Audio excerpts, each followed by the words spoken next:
An avoidable crisis on the Nancy Pelosi Taiwan visit. China and the US don't want a conflict, but their actions are not serving their cause.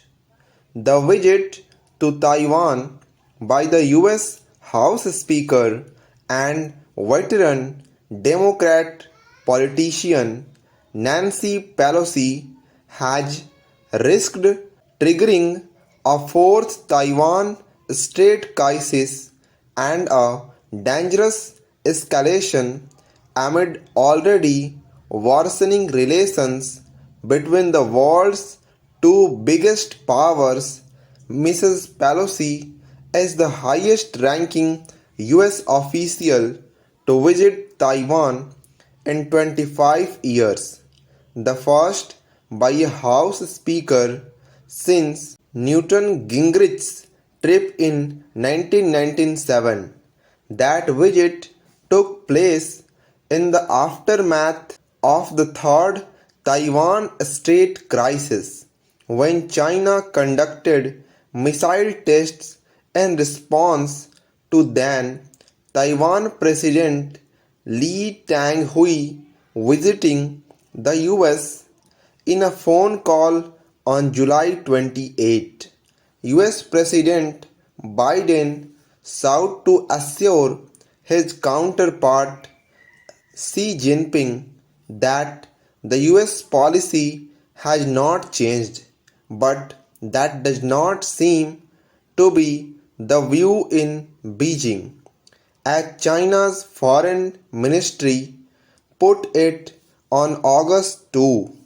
In its view, Washington, going back to the days of the Trump administration, has been gradually hollowing out its one China policy.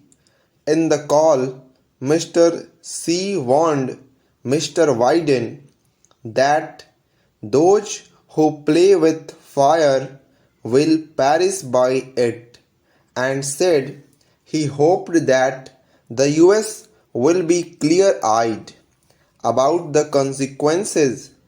Beijing has responded by announcing military drills near Taiwan.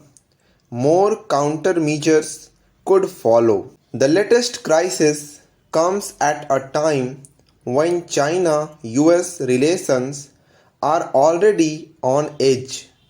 This explains why even officials in the Biden administration and the US military had called on Mrs. Pelosi to reconsider.